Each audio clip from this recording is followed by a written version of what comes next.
For some families, the holiday season doesn't bring on a lot of stress and a lot of pressure to get it perfect. But for other families, that's not the case. For larger families who have traditions that are for Thanksgiving, where everything is centered around coming together, eating food, laughing, playing music, playing games, I think this is the time of the year to do two things: to make sure that we offer some tips for caregivers, but also to bring some awareness to people who may be visiting someone who's currently living with Alzheimer's, to help them figure out how to prepare for that visit, how to navigate through it. The holidays for some people is so deeply based in traditions, and some families really hold those traditions true to heart. And so, no matter what, we're expecting pumpkin pie, sweet potato pie. We're expecting, a turkey, and that may put on a lot of bring about a lot of stress, especially if the person is the person who's also caregiving. So for me, I just always like to start the holiday season by making sure caregivers know that this is the time to start modifying what that looks like for your family. Um, Also, I think it's important for people to understand that a person living with dementia may be easily overwhelmed or overstimulated this time of the year, especially if they're in the middle to late stage of a dementia diagnosis. So a lot of the things that we were accustomed to doing and that are built around our traditions as a family may also cause our loved one who's living with dementia to be overstimulated. That may trigger some behavior changes, things like that. So this is just the time of the year that we like to have conversations with people to say, start planning, but really take a step back to think about what the holiday season looks like now. Recommend having celebrations, Thanksgiving dinner, where you may have had Thanksgiving dinner, now consider it a lunch, or Thanksgiving, brunch, something earlier in the day. And then I think also, while people are there, making sure that they're keeping an eye on the person living with dementia, to look for those kind of cues and kind of nonverbals as to whether or not they may be getting tired, that they may be getting a little agitated, because we also know that sometimes people with dementia, they start to communicate in ways that are not always verbal. So it may be that the person's getting agitated, or they may appear to be frustrated by something, but it could just really be that they're overstimulated, that they're getting tired, because that's normally the time of the day that maybe they take a nap. But they'll try to push themselves to stay awake and participate, and it may not be the best thing for them. So yes, that's a perfect example of making a simple modification to not have, a lot of activities maybe at 6 or 7 o'clock p.m., but instead think about 11 or 12 or even 1 o'clock in the daytime. Think about how to have several smaller get-togethers for the holiday season. To your point, it could be, we'll have, so in my family, we have a pretty large, extensive family. And so I have 4 siblings. There are a total of 5 of us, but really easily there can be 25 of us in the room, with me, my spouse, our children, my sister and her family, my brother and his family. So really easily, the number of people that come into your home during the holiday season, you go from, just your individual unit to having multiple people. So considering having smaller gatherings several times throughout the holiday season, because remember, if the person's living with dementia, they may be able to recognize if you've decorated your home, that it's fall season, that may be, may for them recognize that Thanksgiving is near. But also, depending on where your loved one is in the stages of dementia, they may not even be able to recall Thanksgiving as a word, as a defined holiday. And so, that's a good reminder to just kind of take away some of those feelings of guilt around it not being the same. I think also some of the important things, just small things that you can do, is, set the right expectation for family when they come over. You may have to say, in advance of your arrival to our home, there are a few things. I know it's been a little while since the last time you've seen him or her, but I want to fill you in and just give you an update on how they're doing. They may not remember your name, and that's okay. So in that instance, you can just encourage people when they're coming to your home for that holiday celebration to wear a name tag. We can make that fun and cute, but it may also help the person living with dementia to not have to stress and worry about if they're going to remember someone's name, even if they call you the wrong name. So for anyone who's listening and you're going to be visiting someone, it's okay if they call you the wrong name. Not being able to recognize the relationship that a person with dementia has with family members is very common. So try not to take offense to it. Try not to, have hurt feelings over it, but really just to understand that that's a part of the journey living with Alzheimer's. And they may call you another relative's name, and that's okay. Maybe there's a resemblance that you may not see that you have with another relative. So we always just try to encourage little fun things and small changes like wearing name tags, having some of those upfront conversations to say the person may have changed in appearance, and if so, describe that to people who are coming over to visit for the holiday season. So just implementing some of those little small things can really make a difference when it comes down to holiday celebrations. I try to encourage people to remember that the essence of the person is still there. We don't always have control or even a heads up on what they will remember, what they might recall, and what they've locked away as special to them in terms of those traditions and memories. But it is important, for the caregiver, but I also think visiting guests to remember the essence of the person is still there. We always encourage people to understand more about some of those kind of classic signs and symptoms that people will display if they are living with dementia, so that they kind of prepare themselves and that they know that the person may be repetitive. They may repeat the same things over and over again, that they may be forgetful. Sometimes people think Alzheimer's and dementia is just memory loss, but we know that it's changes in memory, thinking, and behavior. And so for people, if they educate themselves coming into it, then they'll be more aware that some of those things may be different. We always encourage people to speak gently and calmly with their person, to really pay attention to just going with the person's, choose feelings over facts every time. The holiday season is, again, it's one of those emotional times of the year. We're full of wonderful memories and feelings. And so the narrative that the person, or the reality that the person living with dementia may currently be in when you arrive at someone's home may be different from the facts. You may be there for Thanksgiving, but if a loved one is living with dementia, they may think it's Christmas. They may think it's another holiday. They may think people are coming together because it's a birthday celebration. And if that comes up, just go with it, right?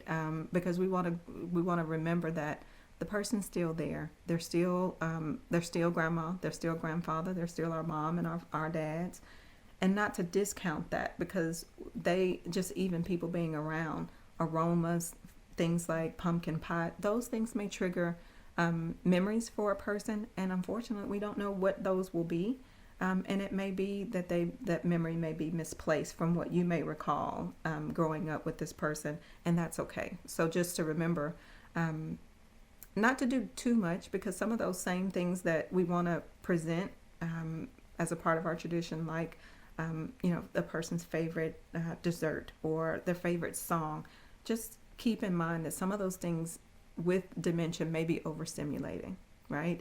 As people are living with dementia, when they go from middle to late stage, some of the ways in which they communicate are no longer verbal. So they may not be able to communicate to you, the music is too loud, the TV, turn the TV off. But I think they start to kind of communicate with using all of their senses. And so sometimes that could be, the way a familiar smell may make them feel a certain way, and that may, cause a behavior. Doesn't mean that the behavior is positive or negative. It just means to be mindful that some of the other ways we may lead with verbal communication all the time, but someone living with dementia, they'll start to lose the ability to recall words and use words as their primary way of communicating. So then they may start to, rely on the other's senses as a way to communicate, remembered by this person. And so the holiday season is a good time. If you're a college student and you're coming home for break, if you are a relative and maybe you hadn't been home because of all the COVID precautions, and maybe you hadn't seen your loved one in 2 years, it's just important to remember not to, we try to avoid words like the R word, remember. We try to avoid using those words because the person may remember a part of it, but they may get frustrated, embarrassed, disappointed that they don't remember the rest of it. And so just, simple things like approaching the person and saying, I'm your favorite granddaughter, Stephanie. as opposed to, do you remember who I am? What's my name? You know I'm Stephanie, right?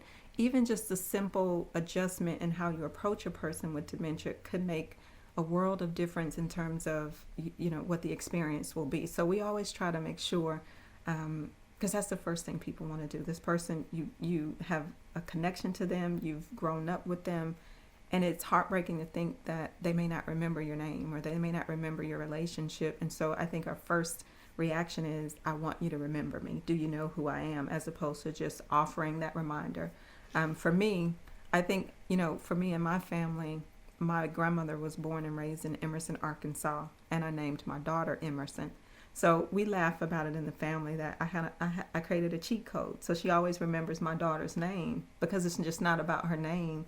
That word brings about a connection with my grandmother that just another name wouldn't. And so we kind of laugh about that. So I don't have to remind my grandmother of who my child is, but I may have to remind her, and I might add humor to say I'm the favorite granddaughter who has a daughter named Emerson. And so just even adding a little bit of humor, but I think that part of it is worth mentioning because it's a delicate balance when especially coming home for the holidays. So most often families will have the desire to kind of check their loved one out for the day or for a couple of hours and then take them back to the long-term care facility. But before you execute on that, I think it's important to really think about a couple of things. How long has the person been at their new home? Because that's home for them. That's the environment that they've become acquainted with, used to. And, if you have a large family for like mine, all of us can't go to the nursing home because we would like completely take over that activity room and sit in there with my grandmother, right? And not leave much room for other families who have the desire to do the same. So I think that's a part of the planning during the planning, that's certainly something that should be on the table to discuss with other family members. How are we going to handle this? With Alzheimer's, people living with Alzheimer's and other types of dementia, removing a person from their structured, from the structure of their day, removing them physically from their setting, their surrounding, their new home, may cause more disruption than you know. And so it's not a decision I think that families should go into lighthearted because, number one, if the person is taken out of that environment, even for just a couple of hours, when they get to your home as the host, right? Even if it's a family member that they're going back to the home, they may be stirred up to the point that you won't have a pleasant experience. And then for the caregiver, they've got to balance the weight of being the host. People are coming. They're going to be here any minute now. But mom or dad may be, they're going to be disruptive. Now you've got to de-escalate a situation with your loved one with dementia. Make sure that you get them calm and settled and prepared because it's a totally new environment. Remember, this is a person with dementia. So they may not even remember the connection that they have to your home, even if they've come to your home for 30 years, right? And so it's all going to be new.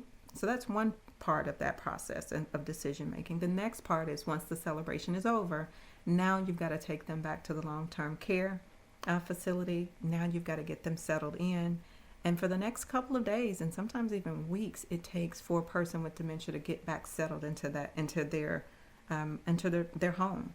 So it's not as easy. It's easy for us as loved ones because we want to see that person. Again, these holidays are rooted in so much family tradition that we want them there with us.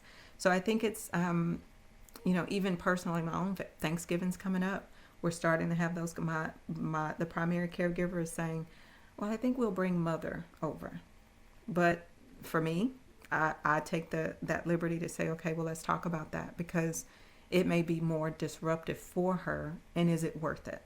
So can we do the reverse? Can groups of us go in to her, and one group may take her, sweet tea, and when the next group of family members go to the nursing home, maybe we're the group that brings her a little dinner, and then when we leave, the next family member group will bring dessert, so everybody has an opportunity to spend that time with her, and it's less disruptive. And so I think it's something that again, it's just our instinct to go and say we want this person to be with us because they're a part of, and most of the time, if it's a grandmother we're talking about, they've been the matriarch. They've been the center when they were younger and healthier and without dementia.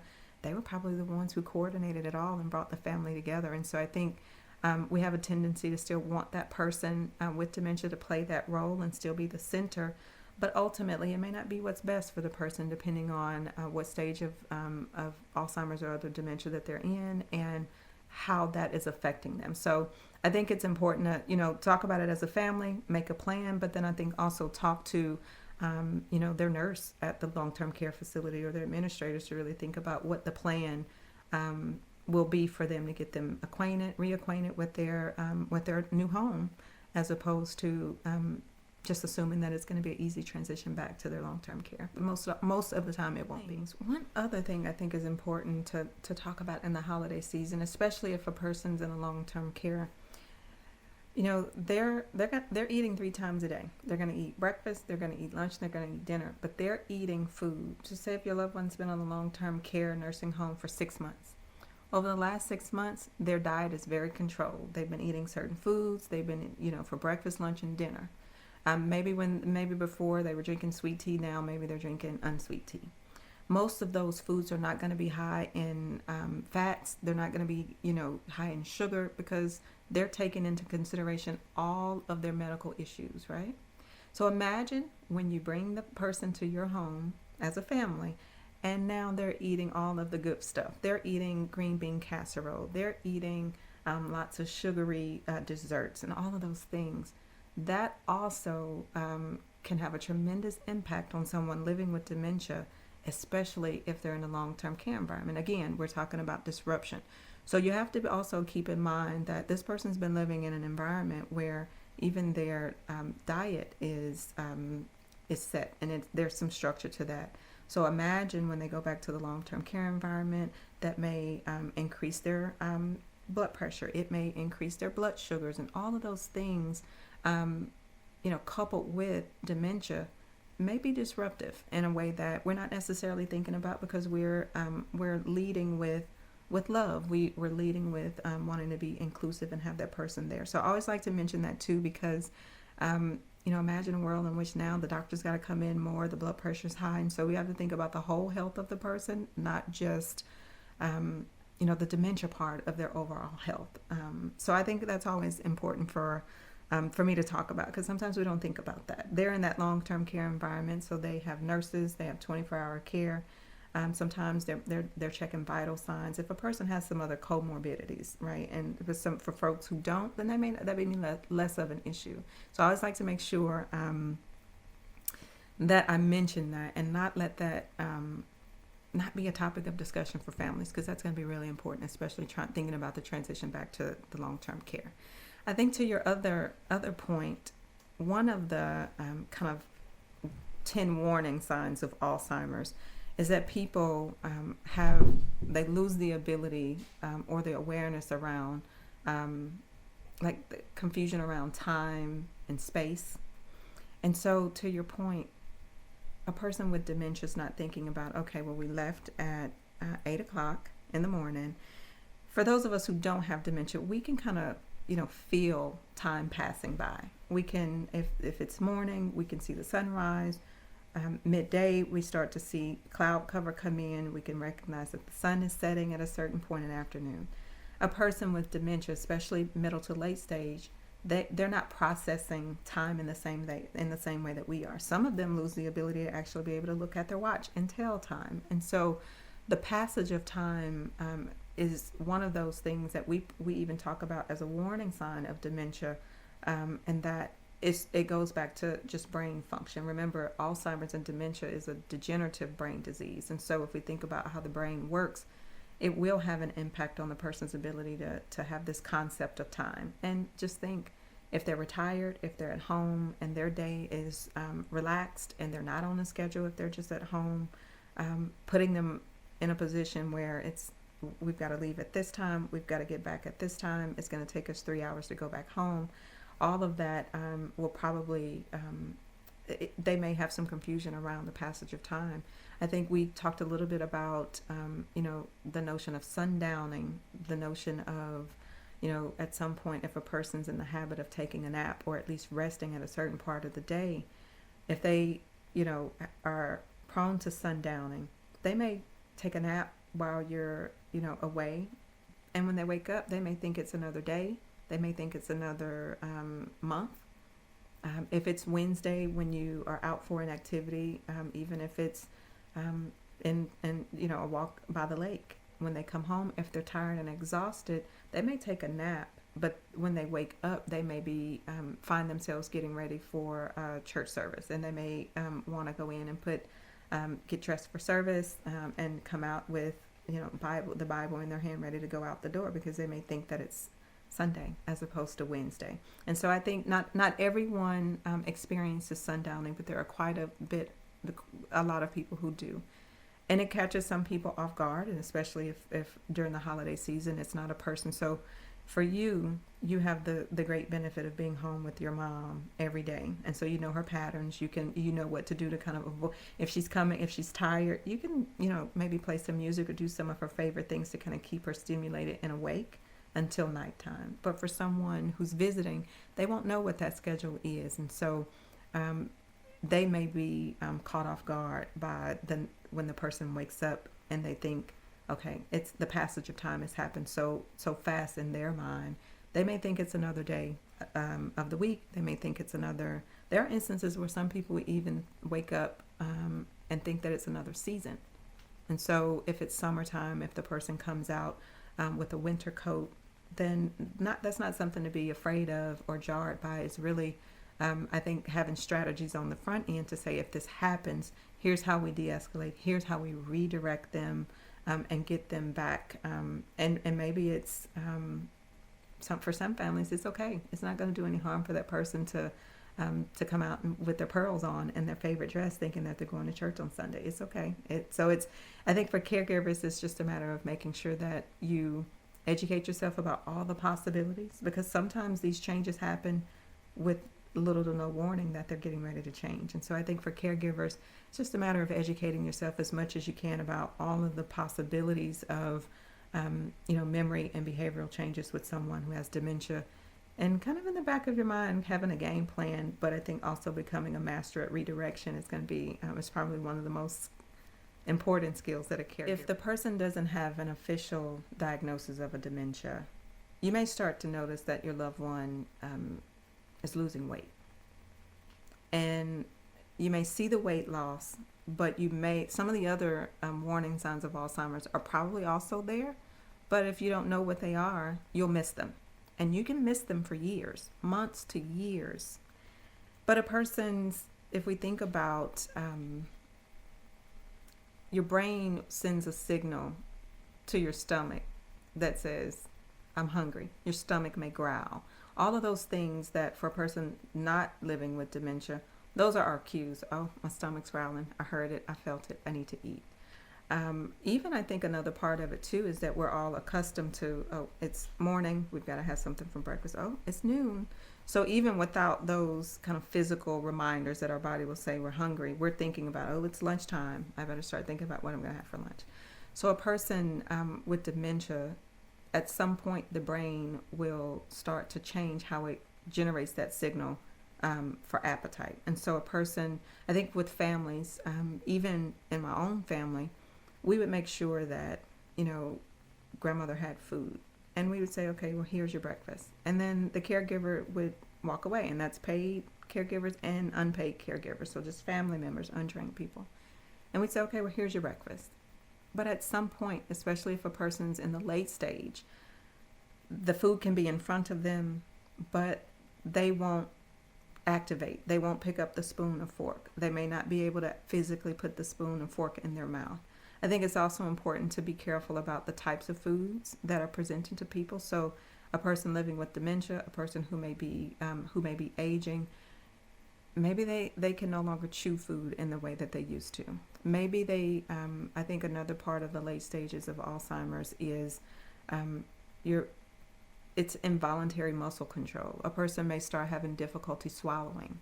right? And so it's all of those things to be mindful of as you go into the holiday season, but I think also just in your normal daily caregiving.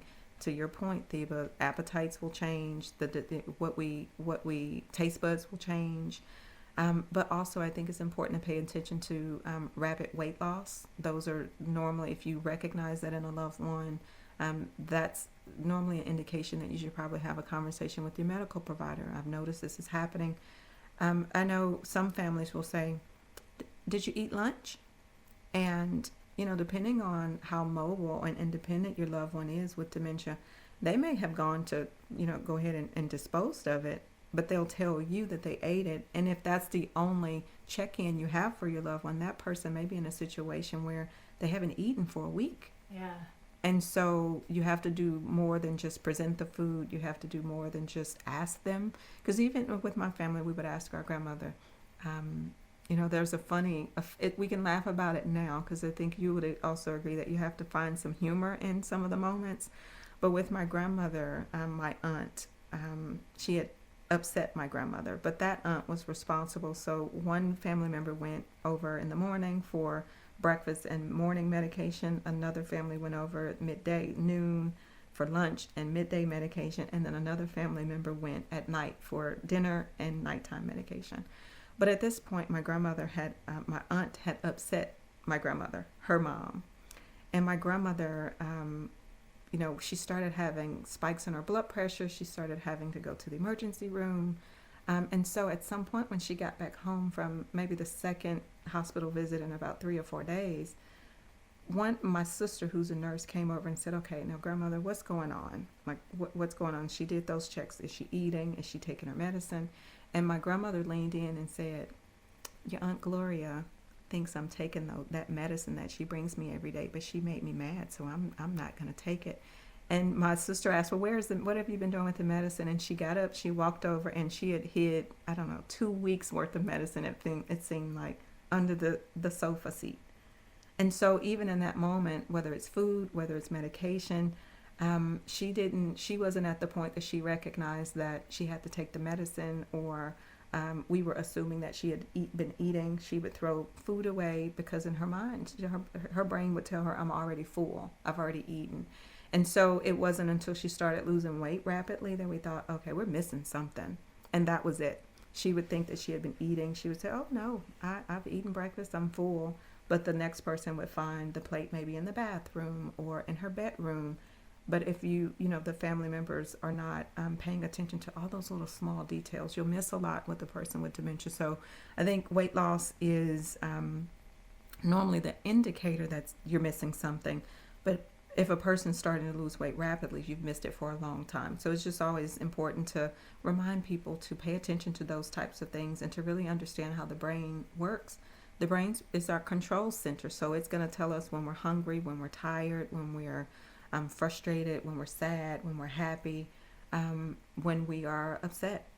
But if the brain starts to function differently because of the disease state, then I think it's important for people to understand what changes that may cause. Weight loss is always something that I like to talk about because it's a physical indicator. You can look at a person and tell that they're losing weight, and that's probably because their brain's no longer stimulating hunger or kind of activating them to literally pick up the spoon or the fork and feed themselves. And so I think in the later stages, you may have to be creative when it's time to get people with dementia nutrition. That may, if a person's losing strength in their hands, they can no longer hold a cup or a heavy glass. Maybe you offer a sippy cup. And a lot of people say a sippy cup like a toddler would use. Well, yeah, it's going to be easy for them to hold. You don't have to worry about spills. It's not glass, so you don't have to worry about a safety issue.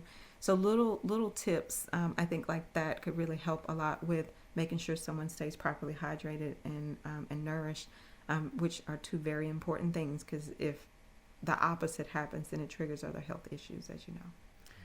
Well, first of all, for caregivers, take care of yourself first.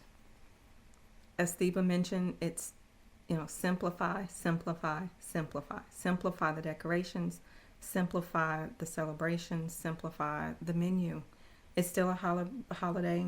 Simplify how you approach it.